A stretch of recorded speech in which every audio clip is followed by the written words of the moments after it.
It's your boy, Ramoy George Phillip, the first. And it's Samantha and Zessie. This is Masculinity.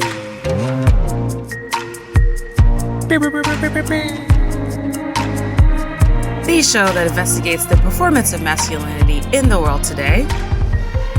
So last week, we talked about your favorite movie, The Rock, no? I mean, something like that.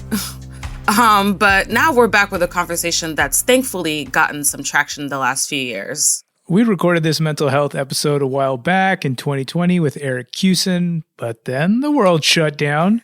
Right, but thankfully this conversation is always in vogue.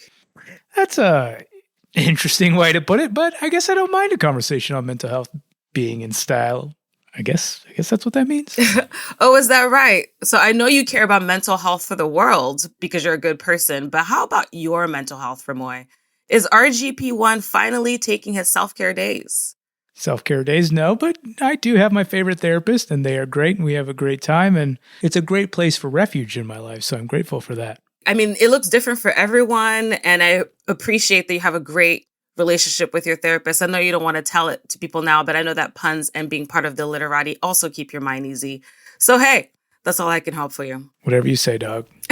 What are friends for? All right. Well, now let's get ready for this deep dive into how Eric Kussin, the founder of Same Here, ended up working with renowned athletes to promote mental health and to make it accessible for the masses.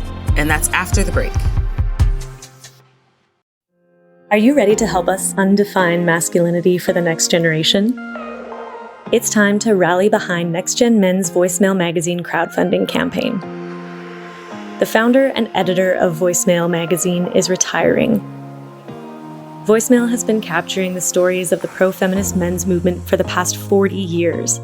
In a world where the voices of anti-feminist male influencers like Andrew Tate and Jordan Peterson grow increasingly loud, the pro-feminist men's movement can't afford to lose the chronicle of who we are, what we've done, and how far we've come. Your support ensures growing this legacy of change-making, including the opportunity to see your name printed in each issue as one of our funders. Visit nextgenmen.ca/magazine and take the first step in crafting a brighter, healthier, and happier future for our youth, our communities, and our workplaces. Yo, all right. 3 times in my life, I've seen Adam Driver in real life. And I'm saying this because I just saw Marriage Story. Do you remember the first time I saw him? It actually included you. Not really, but we interacted, or at least you saw me before it happened. Yeah, I'm so upset about that still.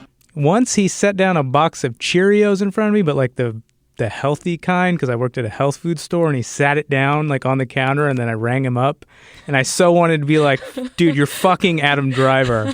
And then I didn't say anything? I just said, here's your change. I didn't even say Adam. I wanted to say, this was like right before he got Star Wars, and be like, yo, congratulations on that Star Wars shit that I'll never watch. Oh my God. Did you watch the one about the Ku Klux Klan? What's that one called? Yeah. The Black Klansman. Yeah, it's so good. He's really good in that. I just watched Marriage Story like an hour ago, and I'm still shook by that. I've been staying low key. I've been working a lot on various things, and but it's been good. I've been productive. It's a productive fall, you guys. It's a productive fall. And that's a perfect segue. Yeah, so we're continuing on this like workplace module. It's a lot, and it hurts all my competitive Big Baller, shout out the Big Baller brand, not at all, sensibility. So Samantha, that's basketball for those who don't know. So Samantha, can you hit us with a recap? Yeah, you got it. All right, so we started out this season with a very specific theory about the performance of masculinity. I don't want to call it theory, but it's a theory. What? It's reality, too. Probably.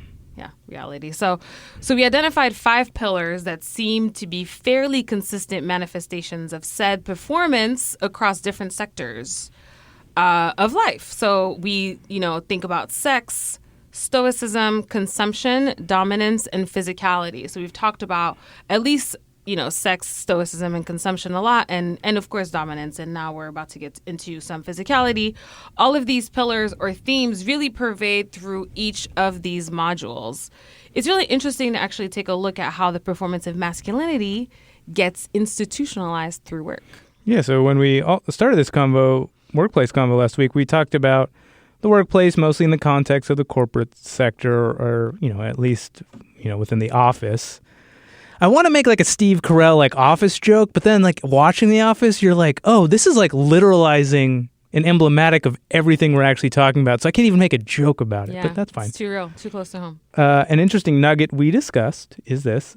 Despite the fact that there is more gender diversity among folks earning degrees, the fact remains that the leadership and executive gender gap in companies is still a 20-to-1 ratio favoring men, masculine dudes, and this is, of course, in binary terms.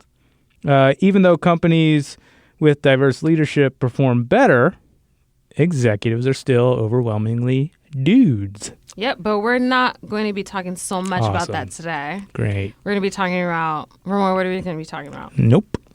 Ramoy, tell them. Not happening. Tell the people, Ramoy. I don't want to. Yeah, you do. I don't. I don't want to. You do. Just tell them. All right, I have to. We're talking about sports and work and how sports is ruined forever for me. Well, Ramoy is obviously the dramatic one. Avi. I hate saying Avi, but I want to do it to keep up with the kids. I also hate that. Anyway, but for some reason it comes out sometimes. Listen, we're not here to ruin sports, okay? I mean, of course, I would be the last person to want to do that, but we are here to break down masculinity. Masculinity with a hard K. Exactly. So last episode, we talked about masculinity contest culture, the ideas of show no weakness, be physically strong, work over everything, and dog eat dog, ruthless competition. Yeah, it's called sports, and it's called what's awesome with life. But actually, athletics is a pretty intense form of work, and when you think about it, it doesn't really matter the sport at all. All the pillars of this masculinity contest culture thrive in that sports context. There's this like notion that physicality with an extreme resistance to pain is the MO, like it's the standard for all athletes. But there are a number of things of this that come up in the workplace as an athlete that contribute to the mental health complications. So Samantha, let's hear some more stats. According to the British Journal of Sports Medicine, across a number of sports, parsing several studies revealed that people who are currently athletes, around 34% of them reported symptoms of anxiety or depression, and that about 26% of former athletes reported those symptoms as well. So these studies were conducted with professional athletes, many at an Olympic level. So this kind of dispels the myth that at a higher level of achievement, people learn to cope with mental disorders better. And if we couple that with the fact that the performance of masculinity doesn't actually give space for expression outside of impulsion and anger, we can start to understand how sports gives us a very particular insight into how physical expression is not a substitute for emotional expression, and how cultivating a space in which a lack of vulnerability is encouraged can lead to stress and eventual mental issues. You go. We have got an illustrious guest today. Yes, we do. Yep, joining us to shed some light on this. So we have Eric Kussin here, everybody. I'm so glad you corrected me. I've been saying Kussin for like 2 weeks. Names are so hard sometimes. And everyone pronounces it that way. So I should have said something beforehand. That's my fault for not getting it. It's all good. Where is that from? It's apparently like Belarus is like yeah. I was going to guess Lithuania. Yeah. So. Were you? For real? Absolutely 100% was. Right. I'm just going to put that out there. But yeah, thank you so much for being here. So you guys, Eric is the founder of We're All a Little Crazy, quote unquote, a global mental health alliance that is dedicated to changing how we all think about mental health. Thank you. The term mental illness. Thank you. And having the best practices available to heal and prosper. Thank you. Yeah, that's dope. So Eric, welcome. Thank you so much for having me, and thank you for thanking, because we are definitely in need of that, and unfortunately, society, the way that we look at it. Let's destigmatize everything that's been stigmatized, please. Anyways. I know. So can you start by telling us a little bit about We're All a Little Crazy? Yeah. Well, I guess to tell you about We're All a Little Crazy takes going into my story, just because if you rewind 5 years ago, we were talking a little bit before the show, and I was mentioning working in professional sports. I'm probably the last person who'd be here talking about mental health. So it's kind of weird to now be here and look back on it and say, this is my life now moving forward. So I'd worked in professional sports for 15 years. We were saying the NBA league office, and then the league. Yes. Right. Although we'll go into that in a second. then two NBA teams, one of them with a WNBA affiliate in Chicago with the Sky, and then came back here to the East Coast for the Devils, and then back down to Florida for the Florida Panthers. So I get this role, chief revenue officer, down with the Florida Panthers, and that's one step away from like what my dream job would be to run the entire business operations for a franchise. 6 months in, we're hiring people and we're doing everything we can to build that culture. And I just started to notice I'm losing interest in things outside of the office. So everything from going to the gym to meeting friends out to watching our teams on TV, though probably being a Knicks fan, you could understand why you'd lose interest in watching. Shade to Dolan. Yes. And you guys can probably appreciate this is when you start to lose the ability to enjoy other things, then you focus on what you can enjoy. So for me, that was work. And then I justified that enjoyment by saying, well, if I'm one step away from this role, which is my ultimate dream role, this is the world's way of telling me that I need to focus more on work and not on these other things, which is a ridiculous justification looking back on it. Yeah, it's what we all do. I don't know. We all do that myself. Exactly. So relatable, It's so relatable. That's why I bring it up. And so I used that excuse for about 2 weeks. And when I say excuse, because I was like forcing myself into the office, even though I wasn't feeling so well, because it was like the office was the only thing that I can do. Everything else was escaping me. About after that 2 week period, I woke up one morning and I'm pushing myself off the bed like it was quicksand. And I'm looking in my closet and my brain feels like it's in a fog. I can't figure out what shirts to pick out, what belts to wear. And I remembered, I was like, I'm going to test myself. And I went over the pictures where my nieces were. My nieces are the most important people in my life. And I looked at the pictures and what are their middle names? Believe it or not, I couldn't remember what their middle names were. So I was like, I don't know if I have a brain tumor. And the end of the day comes around, and after just wishing the day away, I went up to those owners that I was mentioning, and I told them what was happening. I said, I don't know what this is. I don't know if it's a brain tumor. I don't know if it's this mental health thing, but I know that not only am I not being the best employee for you, I'm not being a employee, period, because I'm just not able to give anything right now, and I'm not even being a human. And so for myself, I need to do something to take off. And maybe it was because of the military background and they have friends who've been through things like this even before it became a major topic. The main owner, his name is Vinny Viola, he looked at me and he said, "We never leave a soldier out in the battlefield," right? So classic military line, but he said, whether you need 1 month, 2 months, 3 months, come back, hit the ground running. And so when you hear 3 months and the long form version of telling the story, the relatability is without that mental health education, the little bit that I did know was from the commercials that we see. Because that's the only place where mental health was talked about in 2015 is when you saw a commercial for Zoloft or Prozac or then became Abilify and Rexulti. So the worth that I had as an individual and how I kind of measured myself as this sports executive who'd worked in that industry for 15 years, and that was my identity, I was like, I'm going to be able to get back to that because I'll find a magic pill within the next 3 trials that'll eventually pop me out of it. I'm told to go to what's called a psychopharmacologist, which is like a step above a psychiatrist in terms of mixing of medications, not just pinpointing one medication for you. And so he made me fill out this chart, 1 to 5, how do you feel, right? And 5 being the worst. So I'm filling the chart out. It's so impersonal. I hand him the chart. He doesn't even look at me, just adding up numbers on the chart. He looks at me and he goes, "You have a shitload of anxiety on top of a shitload of depression. You need some heavy artillery to get out of this." Oh, my God. Okay. And P.S., 2.5 years laying in a bed, staring at the ceiling, no interest in watching TV, no interest in listening to the radio, not answering my friends' text messages other than just to say I'm alive. Hey, thanks for checking in. And I tried over 50 different combinations. And so when you're alive now? Right. That's crazy. This is not even the beginning of it. So finally, one of the doctors said, "Listen, you've tried so many things. We got to go a different route right now." And the only other 2 routes that most of these doctors recommend that practice the Western way is first was TMS therapy, which stands for transcranial magnetic stimulation. You literally have a dome put on your head like a helmet, and it shoots electromagnetic waves into your brain and tries to wake up your synapses and get them to start firing again. And you have to go pretty much every day, if not every day, pretty close to one another. And so I did 23 days straight. I go another night, I don't fall asleep. And then finally, for the first time in my life, I start to develop suicidal ideations. And I'm looking at this bottle of pills that are on my counter because I never wanted to leave my room. It's this record playing in your mind of must swallow those pills, must swallow those pills. And it wasn't based on like anything sad had happened in the last year more than anything else. It was this buildup. And so I'm sitting there with my hands underneath my butt because I didn't feel like I had control over my own body. They're so strong, these ideations. People always say, what could have been so bad in that person's life? Believe me, Kate Spade, Anthony Bourdain, I can't say in every case because there are cases where people leave notes and they say they were in a lot of pain.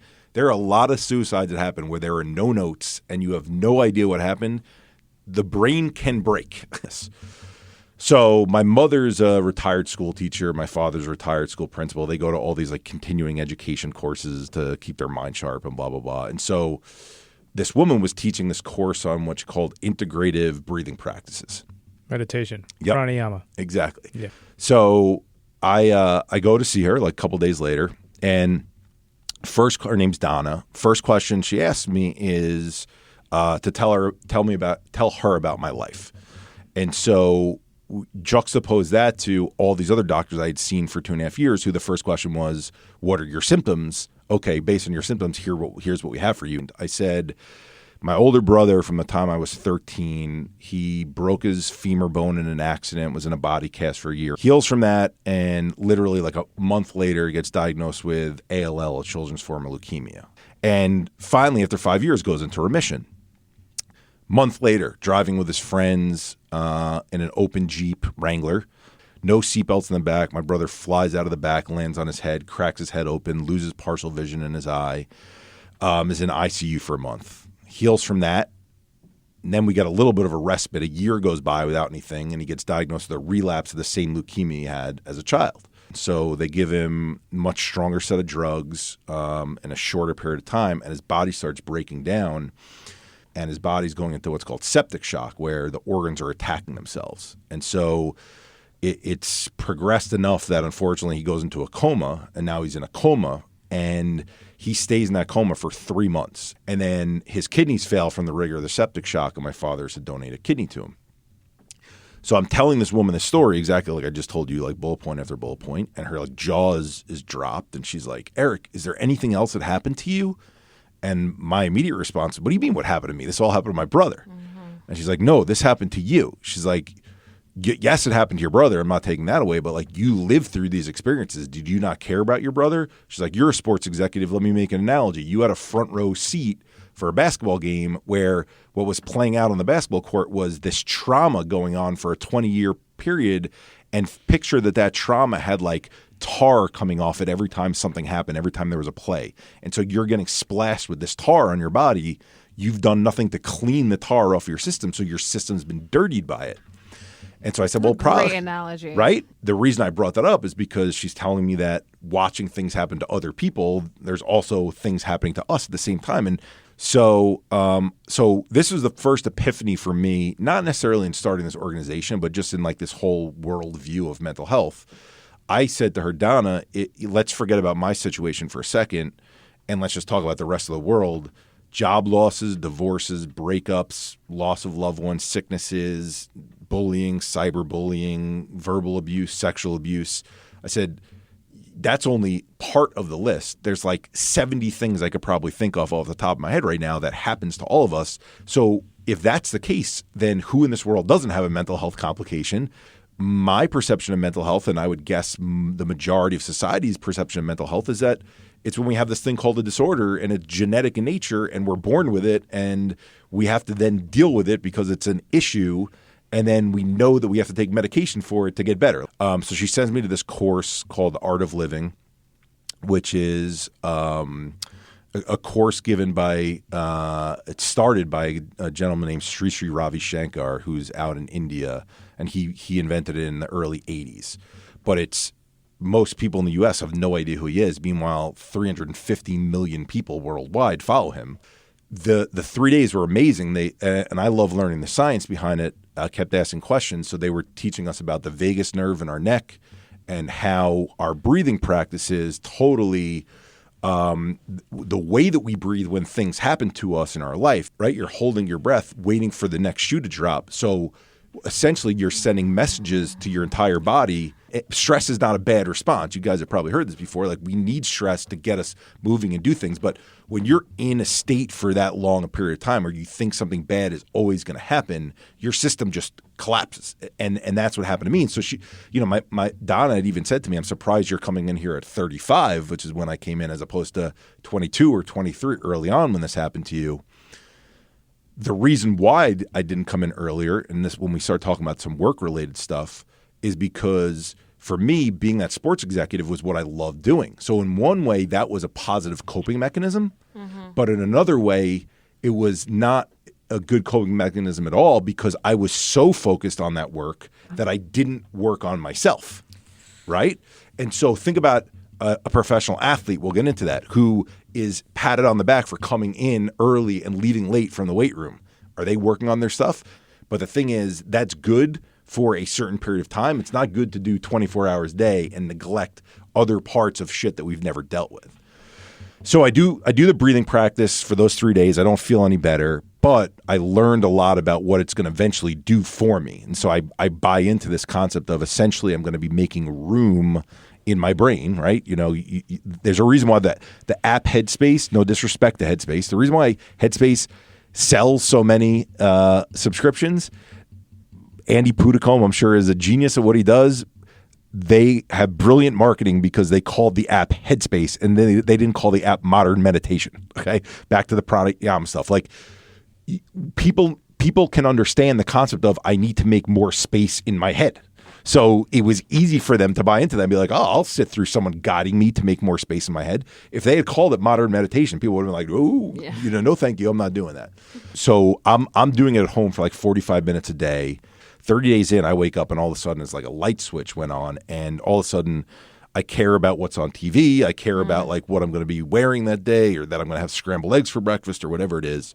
So I just go on my computer and I start typing up on a Word document. I didn't have Instagram. I didn't have Twitter. So I was like, all right, the one thing that I have is LinkedIn, and I usually don't post. I watch what other people do. So I was like, I'll put it up there, and I post it. It gets read 150,000 times in 3 days. And the bigger thing was I have over 400 calls coming in because I put my personal cell phone number on there from as far as China. And the common theme of every call that I'm taking was that there wasn't a single mention of disorder on any of these calls. Makes sense if you think about it, because the people who were calling me are people who had not been to therapy.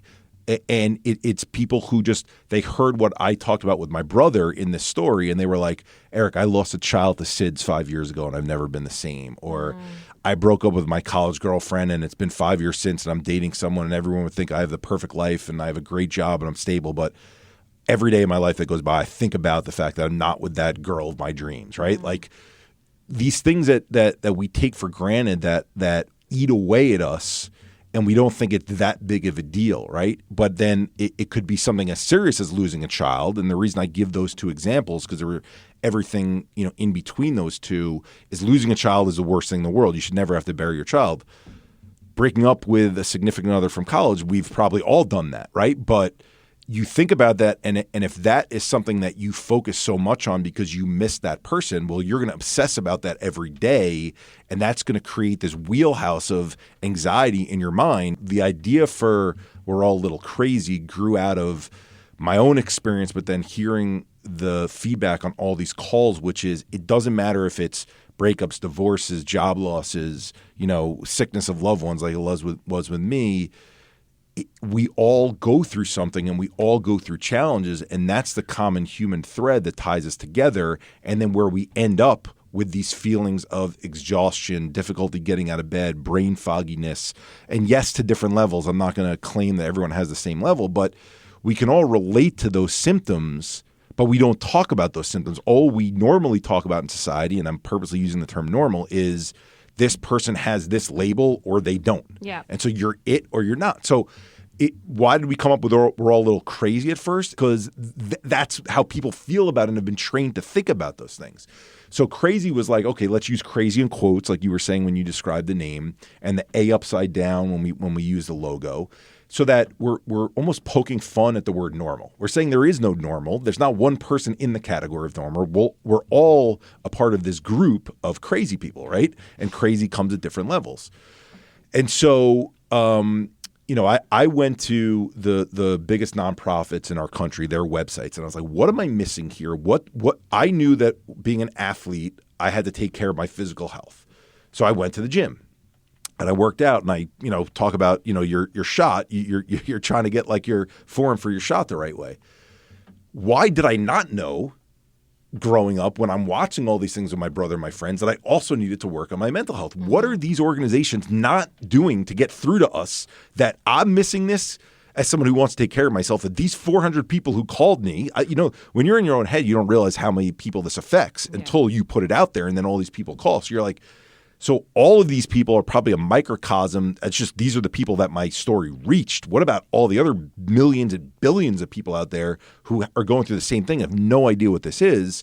What are the marketing messages out there that are not resonating? They're not getting people to understand. So I started reaching out, decided I'm not going to go back into sports, and reaching out to friends who either were connected to athletes, or I would reach out to the athletes themselves and ask them if they wanted to be a part of an alliance of people that talked about this in the same way.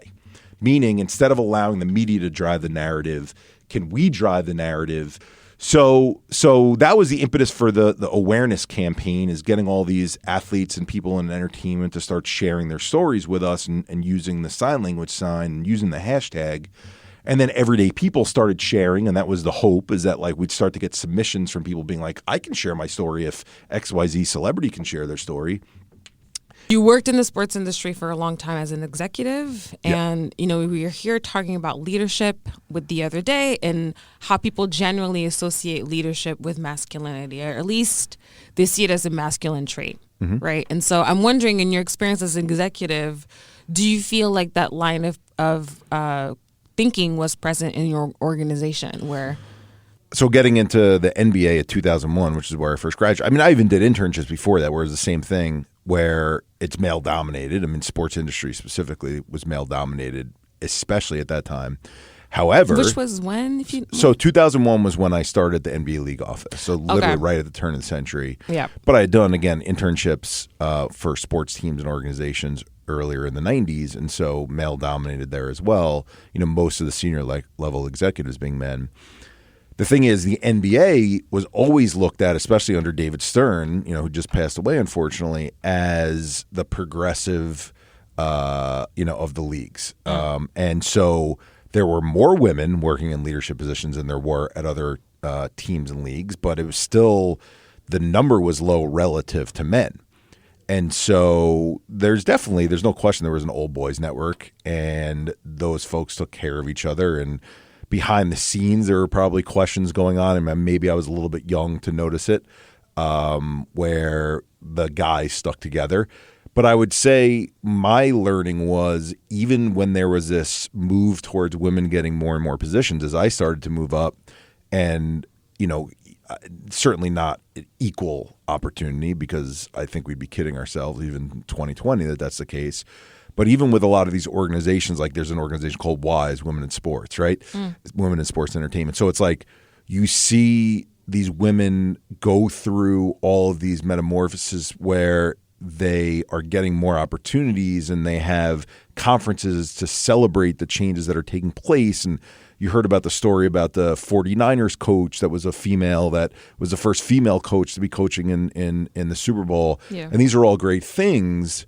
We still have such a long way to go. And I think the expectation of women in those positions is that they have to act like their male counterparts, So the question is, how much have we really progressed? And by the way, I'm pointing the finger at men too in this case, in terms of, let's just say, keep women out of the picture for a second. Why should men be considered to have to act like they're masculine in those spaces? I think some of the best leaders are the ones who balance this, ability to be vulnerable and to be a human while at the same time being a leader. And so just putting your nose to the ground and charging forward and saying nothing's wrong, I'm a beast, I can get through this, I can run through a wall, that's who our leaders have been in the past. I think that as millennials get into the workplace more and more, and obviously have for a number of years now, they don't necessarily relate well to that type of leadership, but that's who's in leadership positions right now because that's the age. There are actually a lot of studies that show that women-led organizations, I guess we're taking out the women that are perpetuating the masculine conscious culture within their own organisms, actually function better because there's more collaboration. Mm-hmm. There's more opportunity for people to come to the table and feel like they're owning something rather than just taking, the brunt of like somebody's like instruction, essentially. Mm-hmm. Yeah. Look, I mean, I trust you on those numbers, and I'm sure that happens to be the case just because organically it would make sense, right? The traditional gender roles, the son in a family goes to the mom when he's feeling emotions, right? And doesn't go to the dad. And, is that in every family? No. Is that in the majority of families? Likely, right? Which then translates to, is that in the majority of companies? It's in the majority. It's not in every company, right? So it makes sense that there's that more collaboration and more ability to open up and more ability to share when it's a female-led organization. I've worked for women many times, have been my direct bosses, and enjoyed working for them. And I don't think they held this need to be this masculine figure. I think, if you really take a step back and you say masculinity, the question becomes, why is leadership considered something that necessitates masculinity as part of it? Yeah. More so than why are men masculine in leadership roles? Because I think it's this vision that we have of leadership that you have to be Bobby Knight, the coach of he just came back to visit Indiana. So he was known as like the general, right? Like, the very old school way of doing things. And look, this is coming from, to your question, which I think you're going to get to, from an athlete who, I love the bunker mentality. Don't get me wrong, of it's us against the world. Our backs are against the wall. We have to come together. Like, no one thinks we can do it. I love that mentality. But I think there's a balance that has to come with that mentality where the person who is the leader has to show another side to themselves. They have to be this dynamic person. And so, unfortunately, that leader thinks that they're showing a sign of weakness when they show those other sides and that they can't get a team to buy into this concept. And I'll tell you, an interesting thing for me was probably the first bunker mentality type of team that I ever played on was my high school basketball team. And my coach was amazing, and he taught us how to play together. And he was very old school in terms of the first 3 days of practice. We didn't even have a basketball. We just ran. Oh. That's all you did was run. Cool. And then we would do wall sits and in between practice, and he'd fire the ball as hard as he could at us, and we'd have to catch it while we were doing the wall sits. And we joke now because it's things that would never be allowed in 2020 that was like going on. Breaking you all the way down. Yeah, exactly. Yeah. However, we had a guy on our team whose father passed away from ALS, which was a really, really new disorder, if you will, back again in the mid-'90s, 96 this was that it happened. And I remember my coach crying at the funeral. I remember the rest of our team. And we came together the next game, which was the first game of the playoffs, and we blew out this team that we weren't supposed to beat. And I think that I talk about this all the time when I go and I talk to coaches on college campuses. And in fact, the research, although it's, I think, a little bit subjective, it's hard to fully measure these things. But you look at, Google did a research project called Project Aristotle. I think I might have mentioned it last time. And so they looked at what are all the factors that contribute to success. And they looked at job titles and which teams have the people in the highest titles and which people have the highest pay and the most experience. And the teams where people knew each other personally the most were the teams that performed the best. Okay. So again, subjective, right? Like, how do you fully measure that? But it was interesting that was their key takeaway. And anyone who wants to question that or look more into that, Project Aristotle is a pretty public thing to be able to look at. So when I go to teams and I talk to them and the examples that I give them, I say, let's say you're telling a player that they need to touch this baseline just by a quarter of an inch. They have to get that close in order for a lane to open up, for a pass to come through, so that there's just enough space to then get a backdoor pass back on the return pass, and that'll keep the lane wide open. Well, okay, if both of us know to be in those exact spots where the first pass and the backdoor pass is where you go, that's great if we're playing those roles.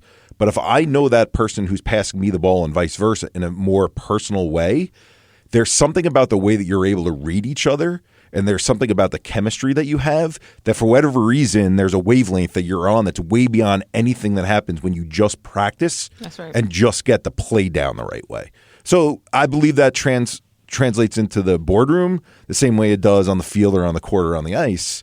The more we know about each other personally, not too private, but personal, right? Yeah. I think there's a difference between personal and private. When we know about each other personally, we work harder for each other and we're just more connected. There's certain like energy between us that is connected in a different way. Yeah, I think that's so interesting because that's a stark contrast to masculinity context culture, which just has you with your nose down on your desk, kind of like working and making sure that you're beating out whoever is near you. Right? There's a sense of kind of a stoicism and aloneness in that type of dynamic, and so I love the bridge you made in terms of actually being on the court because that translates to success, like the way that you're saying in both realms, and so. I guess one thing that I really want to stop at is just kind of understanding. I mean, you do a lot of work with athletes, in workplaces. And so I kind of want to get to the impact, right? Of, you're talking about mental health and you're helping people kind of manage. And so what is the impact of working in that type of culture on the people who work within it and they're not necessarily at the top? And sometimes there's an impact on people who are also at the top, right? So I wonder if you could talk a little bit about that. I'm guilty of it. You work from 6:30 in the morning until all the way at night and you work straight through and you don't think you can take a lunch and you've got all these deadlines that you have to get done. The problem is I don't believe I've seen it in an office place and the numbers show it that you can be as productive in those 12 hours straight as you could be if you took, let's say, 15 minutes every 3 hours to do a breathing exercise, to shut your somatic nervous system down, to allow that brain to be power washed so that you're more resurgent when you come back. And we see it when we walk around an office. Like, it's not something, yes, people measure it, but let's just talk about the visual signs that we see. People are falling asleep at their desk as they're typing, even though they're working all those 12 hours. People are having to go to the bathroom more often, even though they're working those 12 hours. People aren't able to think as straight when they're at their computer, even though they're working all those 12 hours. So allowing the somatic nervous system to calm down than you will if you work through the entire 12. By the way, back to the mama mentality, that doesn't mean that you can't be a hard-charging, hard-working, dedicated person during those 11 and a half hours. The time that you're putting in to refresh yourself is part of the work. It's part of the work. Yeah. Exactly. That's why I said it's different than I'm going to go eat cheeseburgers, even though that might be a good thing for your some people would argue there's no way it's good for your brain, but you get what I'm saying is, so it's a trade-off, and I think people have to buy into it, but I totally believe that is the correct way to have balance as opposed to this masculinity and this, charge through culture of working hard all the time is the only way to be the most efficient way you can. Is that kind of like a snapshot of the type of training that you deliver when you go into So there's a couple of layers of it. Yeah. The first layer I always have to start with no matter what organization I go to. When I say organization, community group, school group, college athlete group, professional sports group is I have to explain to everyone that what mental health is, it's this knowledge that everyone is carrying a lot of bags. It's just the only difference between all of us is the number of bags we carry and what are in those bags, right? So there's not a single person in this world who doesn't carry some bags, right? Yeah. And so that either I have bags or I don't have bags, fine line, or I should say thick line, really, that exists right now, meaning I'm either sick with this thing called mental health, which is equated, unfortunately, in our society with mental illness. So I either have these 1 in 5 things that people have called anxiety, depression, PTSD, OCD, et cetera, or I'm fine, normal, okay, and healthy, right? Yeah. So I have to break down that philosophy by using my own story and saying, guys, this is not something that you're either genetically born with it or not, guys and girls, sorry. I'm using that as a collective, I got you. but no problem. There's a bias in the way that I'm talking. Yeah. To break that down and use my own story to say, I didn't think this stuff would affect me, yet look at all the shit that I dealt with growing up. it's amazing looking back to think about the fact that I didn't think about how these things would affect me. And I never worked on them. All that was doing was making me collect more bags and the bags getting heavier, right? And so when you now have a culture where everyone understands that everyone is holding bags, now there's a more open and honest way for us to look at each other when people are going through stuff. There's more of an ability to open up. There's more of a sharing mentality. There's more of an acceptance when people speak to you. You know, we lost that woman, Carolyn Flack, who was in the UK yesterday to suicide. 40 years old, was the personality on the show X Factor in the UK. And then I think it was Love Island was the name of it. And there was a post that she put up in October of this past year. So we're not talking about that long ago, where it was right after like a World Mental Health Day. And she said, I wanted to talk about mental health yesterday, but I didn't have it in me. I guess I felt this thing called anxiety. And so it made me feel weird. And when I once asked for help recently with what I was going through, I was told that I was overwhelming and I felt like a burden to people, right?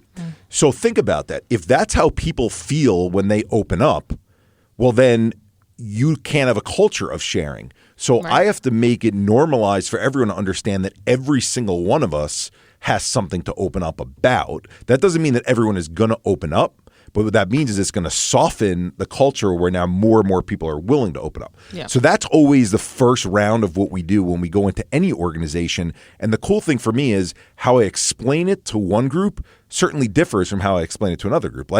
But the message is still the same. Yeah. Challenging life experiences, right? And what we live through and what lives inside of us and how it builds up inside of us. So once you normalize that in a room, then you can start to do the real type of work, which is, okay, what does sharing look like, right? How do we share? How often do we share? Managers, we're going to break out with you. And what is a manager? Well, in the school environment, that's a teacher. In the work environment, that is the title of a manager, right? In athletics, it's the coach, right? And then even within the different levels of that, if I'm going to meet with senior management on the athletics, it's the athletic directors. In the office, it's the CEOs and the C-level executives, right? So you have to have different programs for each of them because they're each going to liaise with people in different ways.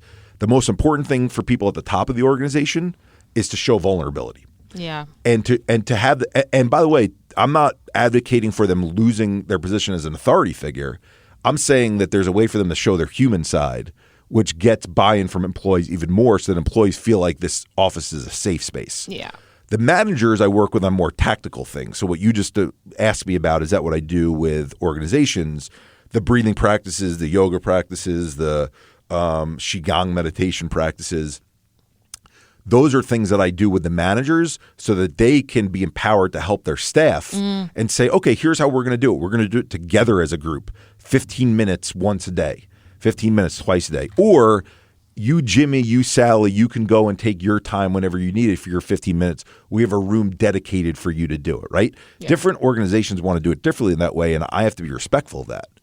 However, we have to train the folks who are in those positions to say, if you want and keep in mind, notice how I'm saying this. I'm not even talking about them creating the most healthy humans, which should be their motivation. I'm talking about creating the most productivity, right? So when I talk to coaches, I have to talk about important distinction. Right. Yeah. Important distinction, but I have to give them both objectives because there's some people who are motivated by making sure the people that work for them, play for them, whatever it is, are the healthiest they can be. They care about those people. There's some people who care about themselves and how the people beneath them perform. That's right. In either way, I have to appeal, right? And hopefully it's a little bit of both because you want someone who wants to produce, but you want someone who also cares about people. But I also have to be understanding that at the end of the day, the organization's hiring me to accomplish both of those objectives, to make people healthy and to get the most productivity out of people. So I have to appeal to the people in decision-making ability positions to be able to do both. When we're talking about masculine contest culture, it's evolved to be what it is purely on nature turning into kind of this perpetuated way of doing things that was just like never interrupted and never changed. But it's actually, I mean, to your point, is completely counterproductive. It has always been counterproductive. It's now being kind of highlighted as being counterproductive. But I love the fact that because I mean I think this is kind of a good parallel for essentially what we're trying to do with the show, which is to highlight the ways that patriarchy is debilitating to men as well. Because it's like, okay, so if we're living in supposedly in a male dominated world and we have all of these patriarchal notions and way of behaving that are not actually helping the people that are supposedly dominating, then why the hell are we doing it, right? And I feel like it's kind of the same type of it's the same thing. Just because I think we view traits as dominant and leadership-like, so we get caught into the fantasy of that. So preach. The measurement of what actually creates the most productive group, the numbers tell us otherwise. Again, the gut feel tells me otherwise. But there's something to be said for carnal instincts from such a, ancient age, many years ago. You have the caveman carrying around the animal on its back because he just killed him, right? And so the other thing is when that person who's a CEO, let's say, is interviewing for that CEO position with whoever the owner is, they come off as very capable because there's a way that they carry themselves that I'm Teflon Don and nothing can get to me. So you as someone who is giving your baby, right, this company that you own, over to someone to run it, you want to feel a certain level of confidence that that person is going to work their butt off for me, the owner, or us, the owners, plural, to get the most out of the people and to get the most out of this opportunity that we have. And so the short-sighted piece of that is, well, that means the person that works the hardest, nose to the ground, doesn't stop, willing to literally cut people's heads off to get done what needs to get done. And I think what we're finding is that productivity is more of a mixture of multiple characteristics and traits and not just that one. I'd say the other thing also is the follow the leader mentality is the directors who watch the vice presidents, who watch the CEOs act this way and get to those positions. It's very hard to break that cycle when that's the way that it's been done at the organization you've been at. Yeah. And in the world, right? I mean, like it's where can we find an organism where we have reporting structures where that hasn't been done, that's actually looked at and used as a model for something else, right? It takes a very reflective, self-aware leader to bring someone like my organization in, or organizations, that exist out there that do this type of training, where they're not going to feel like you're coming in and shitting on the stuff that they've done. And instead, you're going to help prop up and say what great leaders they are because they've brought you in to do these things and are willing to change and willing to adapt and willing to be a little bit more of a people person type of manager. And so that's hard to find. It's absolutely hard to find. And that's why now we don't ever make any active outbound calls because in this space, I feel like it's almost you're acting like a shark to do it. And maybe other organizations act differently. What do you mean by outbound calls? So we're an organization that gets hired by other organizations to go and do things. I see. I don't have a business development team. Okay, yeah. I got it. I work totally based on word of mouth and referrals. Mm-hmm. And that's because I want people to trust me that they're going to learn my story. They're going to learn what I went through. They're going to learn why I think it's important and why I believe it works. And then if they buy into the way that I see the world, that I can help them. If I'm coming in with this formula and it has nothing to do with me and my personal story, and I have someone banging out, X number of calls per day, is it what makes our organization different than any other? And why would the CEO even listen to it? They get pitched on so many different things every day. So I want the company that hears us where the CEO talks to their friend CEO and is like, wow, our culture has changed tremendously since this guy from this same here organization came in and totally changed the way in which our whole organization interacts with each other now, just by making them think about things in a different way than they did before. That's to me the best groups to work with. So if anything, it kind of helps in a way that I don't have to fight an uphill battle because I'm not going and trying to sell anyone anything. And if that means that we work a little less or we don't get to expand as quickly, I'm okay with that because I want to work with the people who understand the bigger picture. Okay, so kind of weird listening to an interview from before the world shut down, but it's wild how all this stuff still applies. Yeah, I mean, as you say, mental health care, it'll always be in vogue, huh? But I'm not talking fashion now. I'm talking NBA. It's the in-season tournament. We're cooking. Well, I love to talk about that, but if only we had time. Unfortunately, we got to get out of here. Fine. All right. Well, so if you enjoyed this conversation, let us know. We're on the socials everywhere at Masculinity Pod, and we've just added some mental health resources for y'all on masculinitypod.com. That's our website. And of course, don't forget about our IG Live. That's coming up. Stay tuned on the socials for more information about that. Smooth. Tell your friends and bring your questions. We're a Masculinity Pod on all your channels, like we said, so drop us a comment or two. All right, y'all.